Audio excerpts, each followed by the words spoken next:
Hey folks, I'm back once again, and this is going to be a bit of an update to my Nintendo Switch collection here. Now, the last time I showed this to you, I only had a small selection of games for my Nintendo Switch.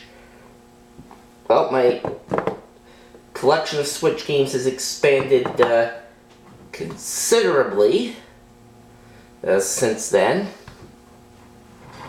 And I will show them to you right now. I'll start off with the newest edition, and of course the most recent release for the Switch, Super Smash Bros. Ultimate. Yep. This is of course the latest entry in the Super Smash Bros. Series.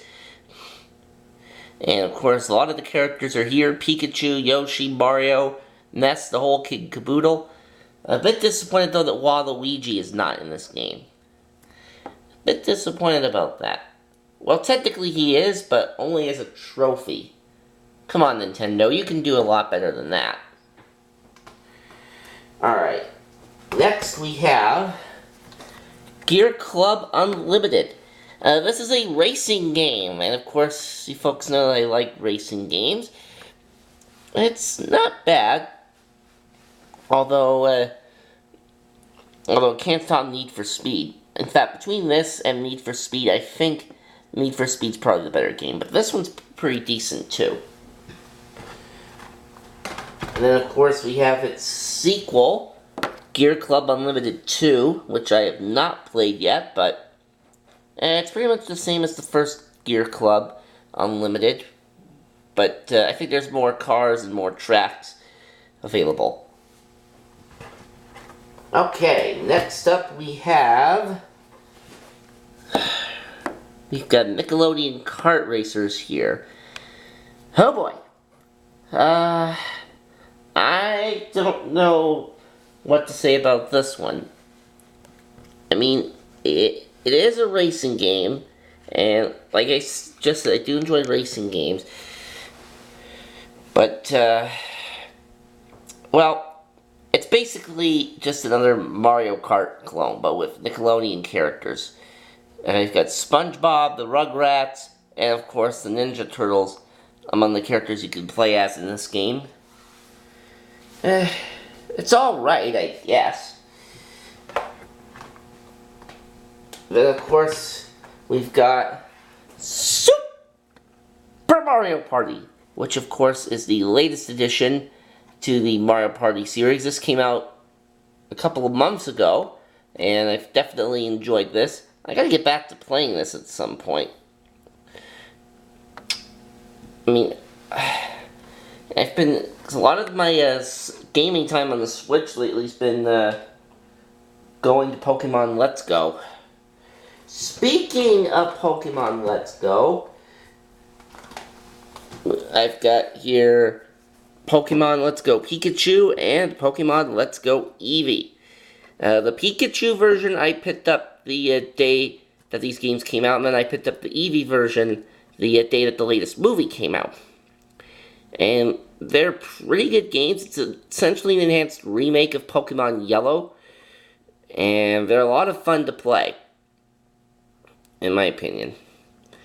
Of course, I'm definitely looking forward to the big Gen 8 game that's supposed to come out next year, and from what I've heard, these games actually sold 3 million copies in their first week of release. So I'm thinking there's probably going to be a sequel, to this, but we'll see what happens. I've got one more on physical cartridge here that I actually forgot to bring to the room with me, but I will say right now what that is. It's the Hasbro 3-in-1 pack. It's got the free games that are on there are Risk, Monopoly, and Trivial Pursuit. The Monopoly game's pretty fun. Of course, any Monopoly game is always fun.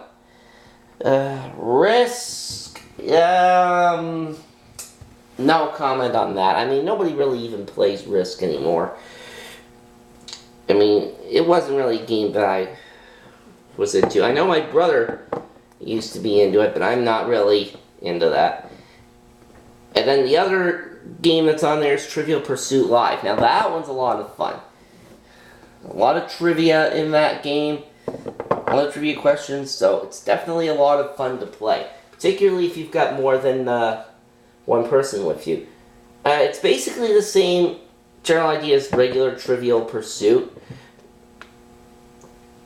where you have to try and get 6 wedges first in order to win the game. But of course you also score points along the way for answering trivia questions. The number of points you get depends on how many trivia questions you answer correctly. And then there's one more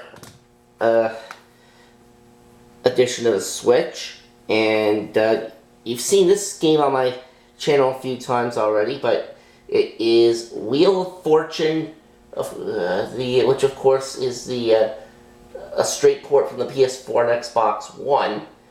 Now this game unfortunately is not available in physical form in Canada, from what I've noticed, so I had to download it from the eShop. I had to do the same thing last year with the PS4 version, downloading that from the PSN store, but whatever. It's the same game as the PS4 version, but yeah. What they got right with the PS4 version, they pretty much pulled a complete 180 on the Switch version. First of all, when you go to the speed up round, there's no bell to sing for the final spin. There's not even a slide whistle for when you land on a bankrupt or whatever. Yeah. I don't know. And there's no background music either during the speed up round when that's going on. So yeah, a little bit questionable, but it's still a much better game than Jeopardy for the Switch. Because the Jeopardy one, of course, is again a basic direct port from the PS4, and from what I've seen, the Nintendo Switch version of Jeopardy is absolute garbage. I have not gotten Jeopardy for the Switch yet, nor do I ever intend on getting it for the Switch. I think I'll just stick with the wheel, thank you very much. But anyway, yeah. Those, of course, are the updates to my Nintendo Switch collection, since the last time you saw it. And we'll see you later.